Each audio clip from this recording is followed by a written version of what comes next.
Buenos días, aquí Augusto Townsend, curador principal de Comité de Lectura, con las noticias de hoy lunes 26 de septiembre del 2022. Espero hayan tenido un buen fin de semana. Les cuento por si no lo vieron anoche.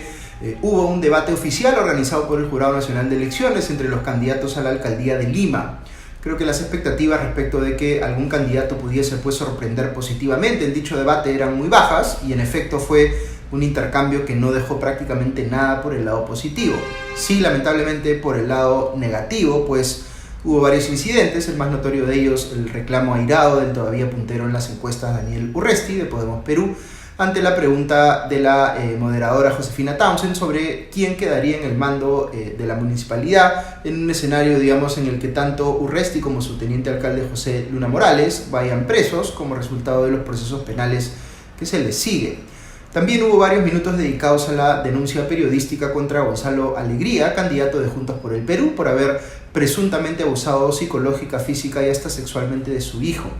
No tanto porque las preguntas de los moderadores se hubieran enfocado en ese tema, sino porque el propio Alegría decidió utilizar su tiempo no para responder a las preguntas que le estaban haciendo los moderadores o los ciudadanos de forma directa, sino para defenderse de esta imputación. Volvió a decir que solo existe una denuncia por abuso verbal, por una discusión que tuvo con su hijo, pero que las imputaciones de abuso físico y sexual son fabricaciones. Alegría es, me parece, el candidato que tiene mejor uso de la palabra entre los participantes del debate de anoche, pero no le valió pues para desmarcarse de esta serísima acusación en su contra. De hecho, lanzó algunos argumentos delirantes sobre cómo,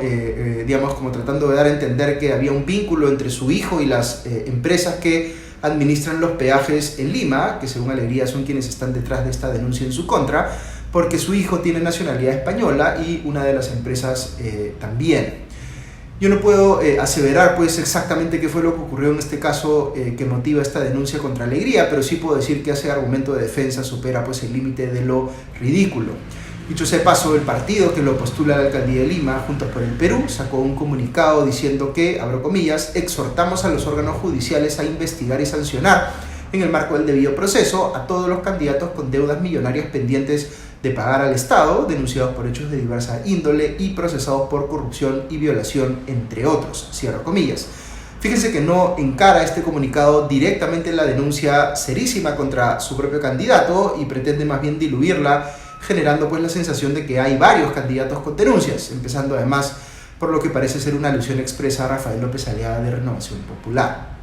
En el caso de Urresti, este calificó la pregunta que le hizo Josefina Townsend como, entre comillas, una emboscada, y luego dio a entender que el Jurado Nacional de Elecciones le había dado la razón en ese sentido, lo cual no era cierto, pues el comunicado que luego leyeron los moderadores recalcaba que estos tenían libertad para preguntar sobre lo que consideraran conveniente, y en todo caso se ensayó una disculpa genérica sin admitir pues que había sido una pregunta impertinente o injusta. Lo fue, pues fíjense que tenemos un candidato, Urresti en este caso, que es investigado penalmente por el asesinato de un periodista, Hugo Bustíos, y tenemos a otro candidato, Alegría, involucrado en una acusación de abuso sexual hecha por su propio hijo. Uno no puede atribuirle pues verdad legal a estos temas mientras no hayan sido resueltos judicialmente, pero es obvio que justifican preguntas al respecto. Por supuesto, no son los únicos temas que merecen respuestas, así como estas preguntas son perfectamente válidas y necesarias. También lo es preguntarle a Rafael López Aliaga por sus deudas con la SUNAT, preguntarle al candidato de Somos Perú, George Forsyth, sobre por qué dejó colgados, digamos, a los electores de La Victoria para lanzarse a una candidatura presidencial en el 2021, o preguntarle al candidato de Alianza para el Progreso, Omar Chejade, sobre su famosa reunión años atrás en el restaurante Las Brujas de Cachiche, en el que estaba aparentemente negociando de forma irregular el desalojo de la azucarera Andahuasi, siendo el vicepresidente de Ollanta Humala. Ciertamente no es lo ideal tener que dedicarle tanto tiempo a los antecedentes cuestionables que tienen los candidatos, pero esta no es la excepción, sino que parece ser la regla general en la política peruana, en la cual los candidatos suelen venir pues con este tipo de anticuchos, como se diría en el argot popular. Pero además, si hubiera habido más tiempo para que los candidatos se explayaran en las propuesas, no se imagina uno cómo hubiesen aprovechado ese tiempo, pues tampoco es que tuviesen mucho que ofrecer en cuanto a propuestas. Anoche, en el análisis del debate que hicimos en nuestro programa Comité de Domingo, ahora pueden verlo en nuestra cuenta de YouTube, la especialista en políticas públicas Alexandra Ames comentó que la performance en el debate no necesariamente refleja lo que dicen los planes de gobierno que han presentado los candidatos, porque estos son un tanto mejores de lo que vimos anoche. ¿Por qué la diferencia? Quizá porque los planes de gobierno son encargados a terceros con algún nivel de competencia, pero el candidato ni siquiera se familiariza con ellos o solo se aprende pues unas cuantas cosas que repite hasta el cansancio, como Daniel Urresti repitiendo que va a atrapar a 200 delincuentes en flagrancia por día, lo cual debo decir es un absurdo, porque si fuera a lograrlo significaría pues que lo que está haciendo no resuelve el problema, sino que más bien lo mantiene constante. Creo que vale la pena comentar un poco sobre qué realmente puede y debe hacer un alcalde en particular, o mejor dicho, en particular un alcalde de Lima. Hay que empezar diciendo que el presupuesto que tiene asignada la municipalidad de Metropolitana de Lima es bastante exiguo para la enormidad de una ciudad como la capital peruana, así que de saque, digamos, eso debe llevarnos a ver con mucha suspicacia estos ofrecimientos de comprar miles de patrulleros, como propone Urresti, o miles de tanques de agua, como propone López Aliaga. Simplemente no hay los recursos, y cuando el candidato dice, como López Aliaga o Alegría, que en el pasado han trabajado en banca de inversión y que solo ellos saben cómo conseguir más dinero de fuentes internacionales, no es que esto sea absolutamente falso, pero es un bluff en la medida en que nada de lo que puedan hacer va a solucionar pues, el problema estructural de falta de recursos en Lima, ni financiar las propuestas grandilocuentes que tienen. Aquí hay que recordar que el alcalde es en realidad, como siempre dice nuestro podcaster Aldo Facho Dede, que también estuvo anoche en Comité de Domingo, un gestor de intereses en el buen sentido de la palabra. Es decir, es la persona que teóricamente entiende los problemas de su jurisdicción y que entiende además a quién hay que tocarle la puerta en el gobierno central principalmente y cómo hacerlo para obtener pues, lo que sus electores necesitan. La Municipalidad Metropolitana de Lima tiene el problema de la falta de recursos que ya les mencioné, pero tiene además el problema de la desvinculación entre los distintos niveles de gobierno subnacionales, donde el alcalde metropolitano puede ser pues, de un partido, pero los 42 alcaldes distritales pueden ser de otros partidos y querer hacer cosas distintas o hasta contradictorias con lo que quiere hacer el alcalde metropolitano. Ahora, por encima de todo esto, son en realidad pocos los problemas que el alcalde metropolitano puede acometer por cuenta propia. La ciudadanía, por ejemplo, espera mucho a nivel de seguridad ciudadana, pero este no es uno de estos problemas que está completamente en manos del alcalde. Por eso uno escucha pues, a Urresti decir que él va a comprar los patrulleros y que va, entre comillas, capturar a los choros, y está ofreciendo, digamos, algo que no depende de él. Lo está haciendo además de tal forma que parece deliberadamente estar queriendo engañar a la población. Como dicen algunos, Urresti parece estar en campaña para ser ministro del Interior y no alcalde de Lima. Pero pasa lo mismo con Omar Chejade cuando ofrece crear 1 millón de empleos. Cuando uno le pregunta cómo, pues no tiene mucho que señalar al respecto, porque nuevamente el alcalde de Lima no es el ministro de Trabajo o el ministro de Economía. Sí hay cosas que puede y debe hacer un alcalde para promover la expansión del empleo en su jurisdicción, pero no tienen que ver pues con lo que se plantea aquí, sino con temas como mejorar el entorno de negocios, los planes de desarrollo urbano, la viabilidad en lo que esté dentro de sus competencias y así. Resulta evidente en todo caso la superficialidad, digamos, con la que se trata este tema, cuando parece que lo único que hay que discutir, según uno entiende de los candidatos, es sacar las rejas del centro de Lima, lo que por supuesto es urgente y plenamente justificado, porque se trata de una medida autoritaria que ha dado el gobierno central, pero claramente el tema de la expansión de empleos no se agota pues, en la discusión de cómo digamos, se sacan las rejas del centro de Lima, sino que hay mucho más que puede hacer o sugerir una municipalidad como la de Lima al respecto. Con el tema de las concesiones, los peajes, y la reforma del transporte pasa algo similar. Se discuten estos temas como si el Ministerio de Transportes o la Autoridad de Transporte Urbano para Lima y Callao, la ATU, no existiera. Y por supuesto no se le explica al ciudadano que hay consecuencias de intervenir arbitrariamente contratos firmados, cosa que Gonzalo Alegría, por ejemplo, no dice cuando habla de tirarse abajo los peajes o de hacer que la tarifa del metropolitano baje a un sol.